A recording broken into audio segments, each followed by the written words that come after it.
Capítulo 3 Sentimentos de desespero. Em junho de 1842, o Sr. Miller fez a segunda série de conferências, em Portland. Considerei grande privilégio haver assistido a essas conferências, pois eu caíra em desânimo e não me sentia preparada para encontrar-me com meu Salvador. Essa segunda série criou na cidade muito mais agitação do que a primeira. Com poucas exceções, as várias denominações fecharam as portas de suas igrejas ao Sr. Miller. Muitos pregadores nos vários púlpitos procuravam expor os pretensos erros fanáticos do conferencista, mas multidões de ouvintes ansiosos assistiam às suas reuniões e, por falta de lugar, muitos ficavam sem poder entrar. A congregação ficava silenciosa e atenta, contrariamente ao seu hábito. O estilo de pregar do Sr. Miller não era floreado nem retórico. Ele apresentava fatos claros e surpreendentes que arrancavam os ouvintes de sua despreocupada indiferença. No decorrer da pregação, confirmava suas declarações e teorias com provas das Escrituras. Acompanhava suas palavras um poder convincente, que parecia assinalá-las com a linguagem da verdade. Ele era cortês e simpático. Quando todos os assentos da casa estavam ocupados e a plataforma e lugares em redor do púlpito pareciam literalmente cheios, eu o via sair do púlpito, descer a nave e tomar pela mão algum idoso ou idosa e achar-lhes um assento, voltando então e reatando o fio do seu discurso. Era, na verdade, justamente chamado Pai Miller, pois exercia cuidado vigilante sobre os que estavam sob o seu ministério. Era afetuoso em seu modo de agir, dotado de disposição jovial e coração terno. Como orador era interessante, e suas exortações tanto a cristãos professos como aos impenitentes eram apropriadas e poderosas. Algumas vezes, uma solenidade tão assinalada, a ponto de ser comovente, apoderava-se de suas reuniões. Muitos se rendiam à convicção do Espírito de Deus. Homens de cabelos grisalhos e senhoras idosas procuravam com passos trêmulos o lugar dos que desejavam auxílio espiritual especial. Aqueles que se achavam na força da idade madura, os jovens e as crianças, eram profundamente abalados. Gemidos e vozes de choro e de louvor misturavam-se no período da oração. Criei nas solenes palavras proferidas pelo servo de Deus, e doía-me o coração quando eram combatidas ou delas se zombava. Eu assistia frequentemente às reuniões e cria que Jesus logo devia vir nas nuvens do céu. O que me preocupava, porém, era estar pronta para o encontrar. Eu pensava constantemente no assunto da santidade do coração. Acima de todas as coisas, anelava obter essa grande bênção e crer que eu era inteiramente aceita por Deus. Ouvi muito a respeito da santificação entre os metodistas. Vi muitas pessoas perderem sua força física sob a influência de forte agitação mental, e ouvi falar que isso era positiva evidência de santificação, mas não pude compreender o que era necessário para ser plenamente consagrada a Deus. Meus amigos cristãos diziam-me: creia em Jesus agora. Creia que Ele a aceita agora. Tentei fazer como me disseram, mas descobri ser impossível acreditar que eu recebera a bênção, a qual eu julgava deveria eletrizar todo o meu ser. Admirei-me de minha própria dureza de coração, ao ser incapaz de experimentar a exaltação de espírito que outros haviam manifestado. Parecia-me que eu era diferente deles, e para sempre impedida de fruir a perfeita alegria da santidade de coração. Minhas ideias a respeito da justificação e santificação eram confusas. Esses dois estados foram-me apresentados como sendo separados e distintos um do outro. Não pude compreender a diferença ou significado dos termos, e todas as explicações dos pregadores aumentavam minhas dificuldades. Era incapaz de reivindicar a bênção para mim mesma e desejava saber se isso devia ser achado apenas entre os metodistas e se, ao assistir às reuniões adventistas, eu não estava me separando do que eu mais desejava, o santificador Espírito de Deus. Observei ainda que alguns que se diziam santificados manifestavam um espírito amargurado quando o assunto da breve volta de Jesus era apresentado. Isso não me parecia uma manifestação da santidade que professavam. Eu não compreendia por que os pastores do púlpito se opunham à doutrina da proximidade da segunda vinda de Cristo. Uma reforma se seguira a essa pregação, e muitos dos mais dedicados pastores e leigos haviam-na recebido como verdade. Eu tinha a impressão de que os que amavam sinceramente a Jesus deviam estar prontos para aceitar as boas novas de seu retorno e rejubilar-se com a sua proximidade. Senti que apenas poderia reivindicar aquilo que eles chamavam de justificação. Li nas Escrituras que sem a santificação nenhum homem poderia ver a Deus. Nesse caso, havia alguma elevada consecução que eu deveria alcançar antes de estar segura da vida eterna. Estudei o assunto diligentemente, pois cria que Cristo estava prestes a vir e eu temia que ele me achasse despreparada para encontrá-lo. Palavras de condenação ressoavam dia e noite em meus ouvidos, e meu constante clamor a Deus era: que é necessário que eu faça para me salvar? Atos, capítulo 16, verso 30. Em minha mente, a justiça de Deus eclipsava sua misericórdia e amor. Eu havia sido ensinada a crer num inferno continuamente a arder, e o aterrorizante pensamento que estava sempre diante de mim era que meus pecados eram tão grandes para serem perdoados e que eu estava perdida para sempre. As assustadoras descrições que eu ouvira sobre os perdidos marcaram-me profundamente. No púlpito, os pastores pintavam quadros vivos da condição dos perdidos. Eles ensinavam que Deus não se propôs a salvar a ninguém, senão os santificados. Os olhos de Deus estavam sempre sobre nós. Cada pecado era registrado e receberia sua justa punição. O próprio Deus mantinha os livros com a exatidão de sua infinita sabedoria, e cada pecado que cometemos era fielmente anotado contra nós. Satanás era representado como ávido por apoderar-se das presas e lançá-las na mais profunda angústia, exultando sobre seus sofrimentos nos horrores de um inferno eternamente a queimar, onde, depois de torturá-las por milhares e milhares de anos, vagas ardentes levariam à superfície contorcidas vítimas que gritariam: "Até quando, Senhor? Até quando?" Então a resposta trovejaria no abismo: "Por toda a eternidade." Novamente as ondas fundidas engolfariam os perdidos, lançando-os nas profundidades do tormentoso mar de fogo. Enquanto ouvia essas terríveis descrições, minha imaginação foi tão afetada que comecei a transpirar, e me foi difícil conter um grito de angústia, pois parecia-me já estar sentindo os tormentos da perdição. Nesse momento, o pastor começou a falar sobre a incerteza da vida. No momento podemos estar aqui, e no inferno, no próximo, ou num instante sobre a terra e no outro no céu. Escolheremos o lago de fogo e a companhia de demônios ou as alegrias do céu com os anjos como nossos companheiros? Ouviremos vozes de lamento e a maldição dos perdidos por toda a eternidade ou cantaremos louvores a Jesus diante do trono? Nosso Pai Celestial foi me apresentado como um tirano que se deleitava nas agonias dos condenados, e não como o terno e compassivo amigo dos pecadores, que ama suas criaturas com amor que ultrapassa todo entendimento e que deseja vê-los salvos em seu reino. Meus sentimentos estavam muito abalados. Eu receava causar dor a qualquer criatura vivente. Quando via animais maltratados, meu coração se condoía. Talvez minhas simpatias fossem mais facilmente despertadas pelo sofrimento, porque eu mesmo havia sido vítima de impensada crueldade, que resultou num dano que obscureceu minha infância.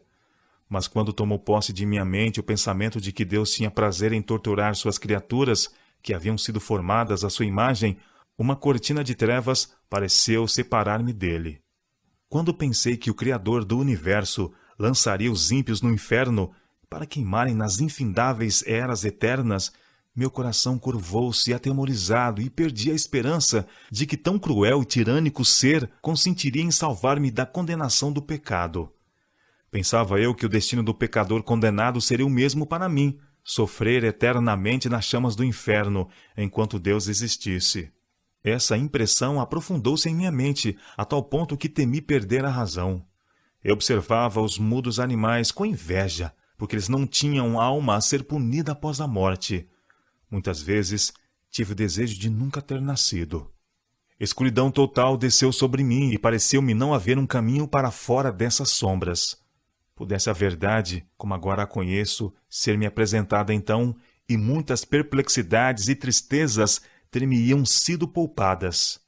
Se o amor de Deus houvesse sido mostrado mais demoradamente, e menos sua severa justiça, a beleza e a glória do caráter divino haveriam de inspirar-me com profundo e ardoroso amor por meu Criador.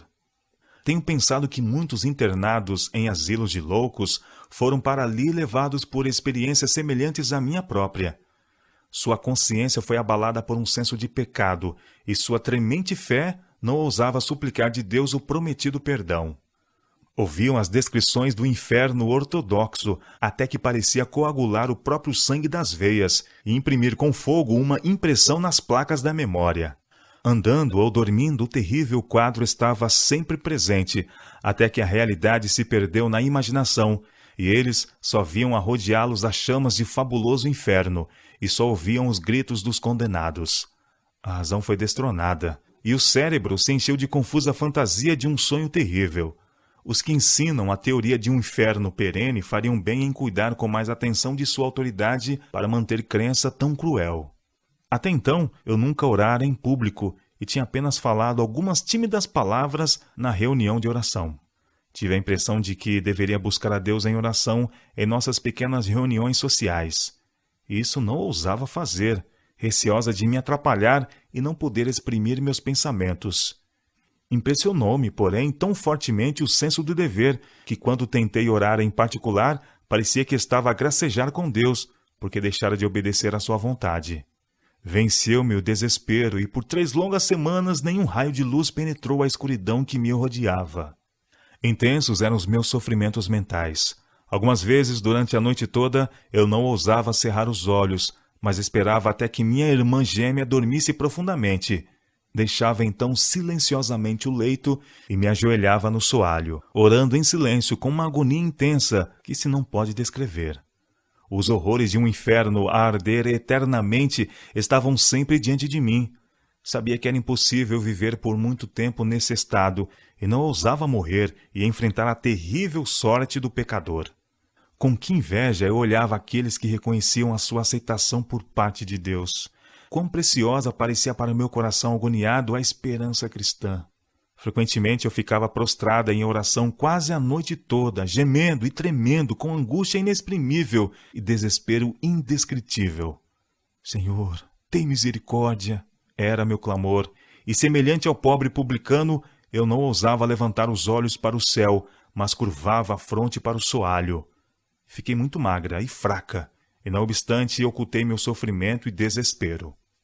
Enquanto me achava nesse estado de desânimo, tive um sonho que me produziu profunda impressão. Sonhei que vi um templo em que muitas pessoas estavam se reunindo. Apenas os que se refugiassem naquele templo seriam salvos quando terminasse o tempo. Todos os que ficassem fora estariam para sempre perdidos. A multidão que se achava fora e prosseguia com seus vários interesses caçoava e ridicularizava os que estavam entrando no templo, e dizia-lhes que esse meio de segurança era um sagaz engano e que, de fato, não havia perigo algum para se evitar. Chegaram a lançar mãos de alguns para impedir-lhes a entrada. Receosa de ser escarnecida, achei melhor esperar até que a multidão se dispersasse ou até que eu pudesse entrar sem ser observada por eles. Mas o número aumentava em vez de diminuir, e receando ficar muito atrasada, saí apressadamente de casa e atravessei a multidão. Na minha ansiedade por atingir o templo, não notava a multidão que me cercava, nem com ela me ocupava. Entrando no edifício, vi que o vasto templo era apoiado por uma imensa coluna, e a ela se achava amarrado um cordeiro todo ferido e ensanguentado. Nós, que nos achávamos presentes, parecíamos saber que esse cordeiro fora lacerado e ferido por nossa causa. Todos os que entravam no templo deveriam ir diante dele e confessar seus pecados. Exatamente diante do cordeiro estavam assentos elevados, sobre os quais se sentava um grupo de pessoas que parecia muito feliz. A luz celeste parecia resplandecer-lhes no rosto, e louvavam a Deus e entoavam alegres cânticos de ação de graças que se assemelhavam à música dos anjos. Esses eram os que se haviam apresentado diante do cordeiro, confessando os seus pecados, recebido perdão e agora, em alegre expectativa, aguardavam algum acontecimento feliz. Mesmo depois que entrei no edifício, sobreveio-me um receio e uma sensação de vergonha de que eu devesse humilhar-me diante daquele povo. Mas eu parecia ser compelida a ir para a frente, e vagarosamente caminhei em redor da coluna a fim de defrontar-me com o cordeiro, quando uma trombeta soou. O templo foi abalado. Brados de triunfo se levantaram dos santos reunidos, e um intenso brilho iluminou o edifício. Então tudo passou a ser trevas intensas. Toda aquela gente feliz desaparecera com brilho, e fui deixada só, no silencioso terror da noite. Despertei em agonia de espírito, e não pude convencer-me de que estivera a sonhar. Parecia-me que minha sorte estava fixada, e que o Espírito do Senhor me havia abandonado para não mais voltar. Logo depois disso, tive outro sonho. Parecia-me estar sentada em desespero aterrador, com as mãos no rosto, refletindo assim: se Jesus estivesse na terra, eu iria a ele e me lançaria a seus pés e lhe contaria todos os meus sofrimentos. Ele não se desviaria de mim, teria misericórdia, e eu o amaria e serviria sempre. Exatamente nesse momento se abriu a porta, e entrou uma pessoa de porte e semblante belos. Olhou para mim compassivamente e disse: você deseja ver a Jesus? Ele está aqui, e você pode vê-lo, se desejar. Tome tudo que possui e siga-me. Ouvi isso com indizível alegria, e alegremente ajuntei todas as minhas pequenas posses, e toda a bugiganga que como tesouro eu guardava, e segui a meu guia. Ele me conduziu a uma escada íngreme e aparentemente frágil. Começando a subir os degraus, aconselhou-me a conservar o olhar fixo para cima, a fim de que não me atordoasse e caísse. Muitos outros que estavam fazendo essa íngreme ascensão caíam antes de alcançar o topo. Finalmente atingimos o último degrau e paramos diante de uma porta. Ali meu guia me informou que eu devia deixar todas as coisas que trouxera. Alegremente eu as depus. Então ele abriu a porta e me mandou entrar. Em um instante achei-me diante de Jesus. Não havia dúvida quanto àquele belo semblante. Aquela expressão de benevolência e majestade não poderia pertencer a nenhum outro. Quando seu olhar pousou sobre mim, vi logo que ele estava familiarizado com todas as circunstâncias de minha vida e todos os meus íntimos pensamentos e sentimentos. Procurei fugir de seu olhar, sentindo-me incapaz de suportá-lo por ser tão penetrante. Ele, porém, se aproximou com um sorriso e, pondo a mão sobre minha cabeça, disse: não tema.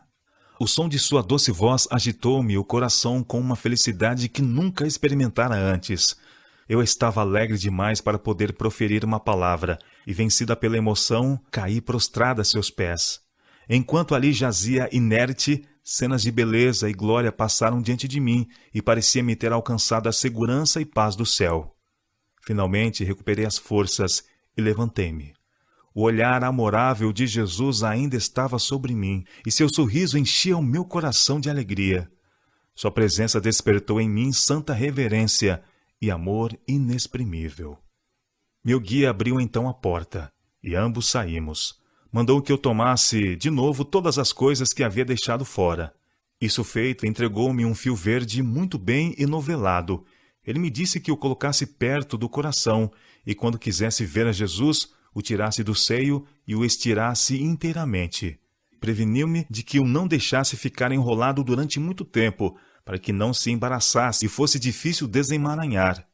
Coloquei o fio junto ao coração e, cheia de alegria, desci a estreita escada, louvando ao Senhor e dizendo a todos com quem me encontrei onde poderiam achar Jesus. Este sonho deu-me esperança. O fio verde representava ao meu espírito a fé, e a beleza e simplicidade de confiar em Deus começaram a raiar em meu coração. Agora confiava todas as minhas tristezas e perplexidades à minha mãe. Ela me manifestava muita ternura e me animava, sugerindo-me que fosse aconselhar-me com o pastor Stockman, que então pregava em Portland a doutrina do advento. Eu tinha grande confiança nele, pois era um dedicado servo de Cristo. Ouvindo minha história, pôs afetuosamente a mão sobre minha cabeça, dizendo com lágrimas nos olhos: Ellen, você é tão criança. Sua experiência é muitíssimo singular, numa idade tenra como a sua. Jesus deve estar preparando você para algum trabalho especial. Disse-me então que, mesmo que eu fosse uma pessoa de idade madura e me achasse assim perseguida pela dúvida e desespero, ele me diria saber existir esperança para mim, mediante o amor de Jesus. A própria agonia de espírito que eu sofrera era uma prova evidente de que o Espírito do Senhor estava contendendo comigo. Disse que quando o pecador se torna endurecido no mal, não compreende a enormidade de sua transgressão, mas lisonjeia-se de que age corretamente e sem nenhum perigo. O Espírito do Senhor deixa-o e ele se torna descuidado e indiferente, ou despreocupadamente arrogante. Aquele bom homem falou-me acerca do amor de Deus a seus filhos errantes. Disse que, em vez de se alegrar em sua destruição, ele almeja atraí-los a si com fé e confiança singela. Ele se demorou a falar no grande amor de Cristo e no plano da redenção. O pastor Stockman falou-me da infelicidade que eu tivera e disse que, na verdade, era uma aflição atroz, mas pediu-me que cresse que a mão de um pai amante não fora retirada de sobre mim, que na vida futura, ao dissipar-se a névoa que ora me obscurecia o espírito, eu iria discernir a sabedoria da providência que me parecia tão cruel e misteriosa. Jesus disse a um dos seus discípulos: "O que eu faço não sabes tu agora, mas tu saberás depois." João capítulo 13, verso 7. No grande futuro, não mais veremos obscuramente, como por meio de um espelho, mas havemos de conhecer os mistérios do divino amor. "Vai em paz, Ellen", disse ele. "Volte para sua casa confiante em Jesus, pois ele não retirará seu amor de todo aquele que o busca verdadeiramente." Então orou fervorosamente por mim, e parecia-me que Deus certamente ouvira a oração de seu santo, mesmo que minhas humildes petições não fossem atendidas. Saí de sua presença confortada e animada. Durante os poucos minutos que passei recebendo a instrução do pastor Stockman, obtive mais conhecimento sobre o assunto do amor de Deus e de sua compassiva ternura do que de todos os sermões e exortações que já ouvira. Voltei para casa e de novo me pus perante o Senhor, prometendo fazer tudo o que ele pudesse exigir de mim, se tão somente o sorriso de Jesus me animasse o coração.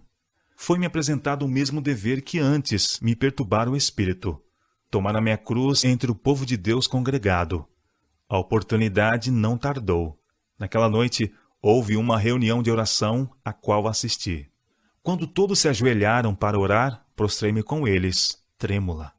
Depois de algumas pessoas haverem orado, alcei a voz em oração, antes que disso me apercebesse. Naquele instante, as promessas de Deus pareceram-me semelhantes a tantas pérolas preciosíssimas que deveriam ser recebidas apenas pelos que as pedissem. Enquanto orava, o peso e a agonia de coração que havia tanto tempo eu suportava deixaram-me, e a bênção do Senhor desceu sobre mim, semelhante a suave orvalho. Louvei a Deus de todo o meu coração. Tudo parecia excluído de mim, exceto Jesus e sua glória, e perdi a consciência do que se passava em redor. O Espírito de Deus pousou sobre mim com tal poder que não pude ir para casa aquela noite. Quando voltei para casa, no dia seguinte, grande mudança ocorrera em meu espírito. Dificilmente parecia ser eu a mesma pessoa que deixara a casa de meu pai na noite anterior. Esta passagem estava continuamente em meu pensamento. "O Senhor é o meu pastor, nada me faltará." Salmo, capítulo 23, verso 1. Meu coração transbordava de felicidade, enquanto eu suavemente repetia essas palavras. Minhas opiniões acerca do Pai estavam mudadas. Considerava-o agora um Pai bondoso e terno, ao invés de tirano severo que forçasse os homens a uma obediência cega. Meu coração deixava-se levar a ele em amor profundo e fervoroso. A obediência à sua vontade me parecia um prazer. Era para mim uma alegria estar no seu serviço. Nenhuma sombra nublava a luz que me revelava a perfeita vontade de Deus. Experimentei a segurança de um Salvador que em mim habitava e compreendi a verdade do que Cristo dissera: "Quem me segue não andará em trevas, mas terá a luz da vida." João capítulo 8, verso 12. Minha paz e felicidade estava em tão assinalado contraste com minha tristeza e angústia anteriores que parecia como se eu houvesse sido libertada do inferno e transportada ao céu. Podia até louvar a Deus pela desgraça que fora a provação de minha vida, pois se tornara o meio de fixar meus pensamentos na eternidade. De natureza orgulhosa e ambiciosa, eu poderia não ter me inclinado a entregar o coração a Jesus, se não fosse a cruel aflição que me separara, de certa maneira, das glórias e vaidades do mundo. Durante 6 meses, nenhuma sombra me nublou o espírito. Tampouco negligenciei um dever sequer que conhecesse. Todo o meu esforço visava fazer a vontade de Deus e conservar Jesus e o céu continuamente em vista. Estava surpresa e extasiada com as claras perspectivas que agora a mim se apresentavam do sacrifício expiatório e da obra de Cristo. Não mais tentei explicar minhas aflições de espírito. Basta dizer que as coisas velhas já passaram, tudo se fez novo. 2 Coríntios capítulo 5, verso 17. Não havia uma nuvem para empanar minha perfeita aventura.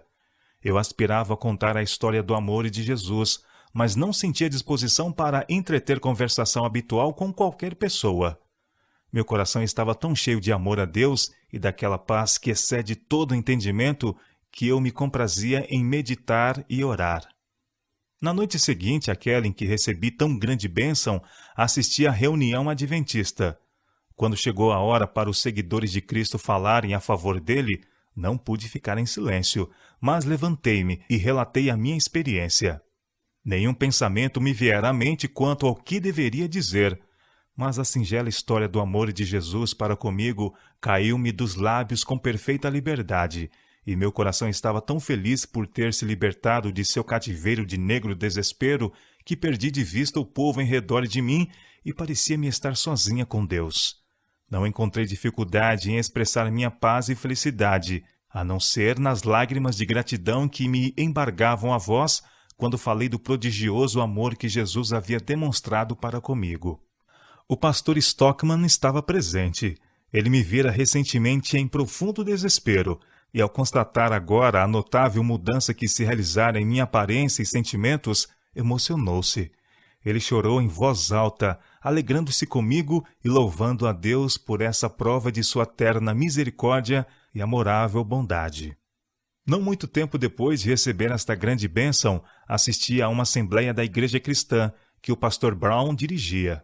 Fui convidado a relatar minha experiência, e não somente senti grande liberdade de expressão, mas também felicidade em contar minha singela história do amor de Jesus e da alegria de ser aceita por Deus.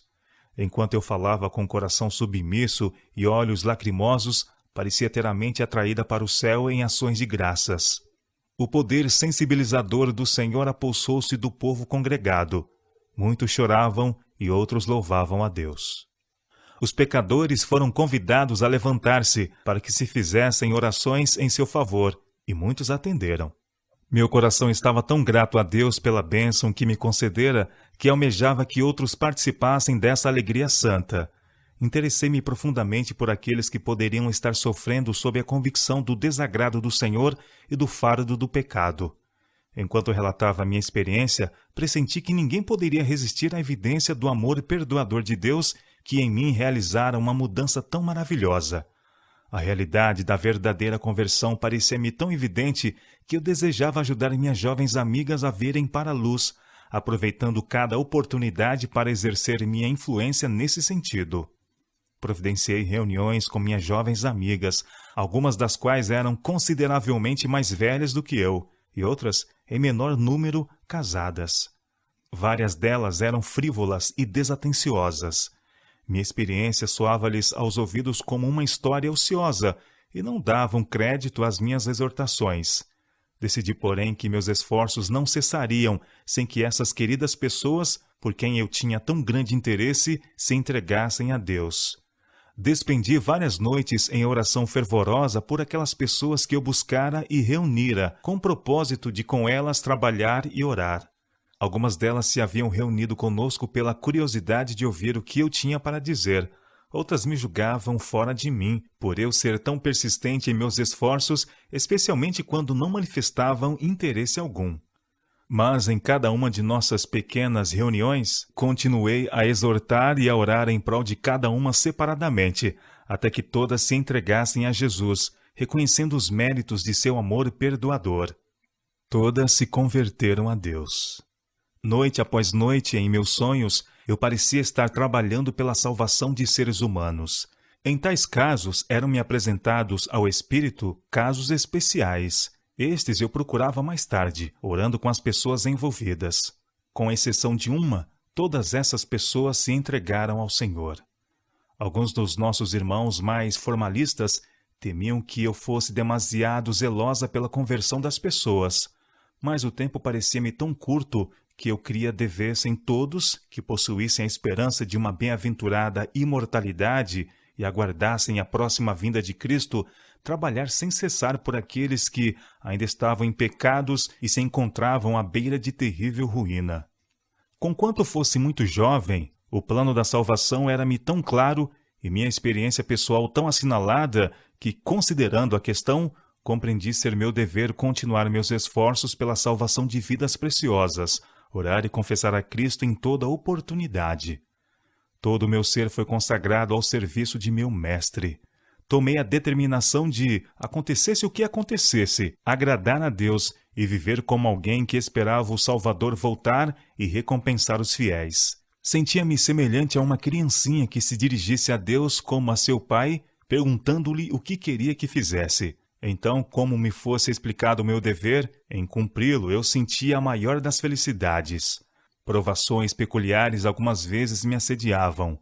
Os mais experientes do que eu esforçavam-se por deter-me e diminuir o ardor de minha fé, mas, com os sorrisos de Jesus a iluminar a minha vida e o amor de Deus no coração, prossegui em meu caminho com alegria. Sempre que me recordo da experiência de minha infância, meu irmão, o confidente de minhas esperanças e temores, o sincero simpatizante de minha vida cristã, vem-me à lembrança numa torrente de ternas memórias. Ele foi um daqueles a quem o pecado apresentou poucas tentações. Naturalmente consagrado, ele nunca procurou a amizade dos jovens e dissolutos, mas preferiu antes a companhia de cristãos, cuja conversão o instruísse nos caminhos da vida. Sua conduta prudente estava bem além do comportamento dos de sua idade. Ele era gentil e pacífico, e sua mente estava quase que constantemente voltada para as coisas religiosas. Aqueles que o conheceram o apontavam como modelo à juventude, um exemplo vivo da graça e beleza do verdadeiro cristianismo.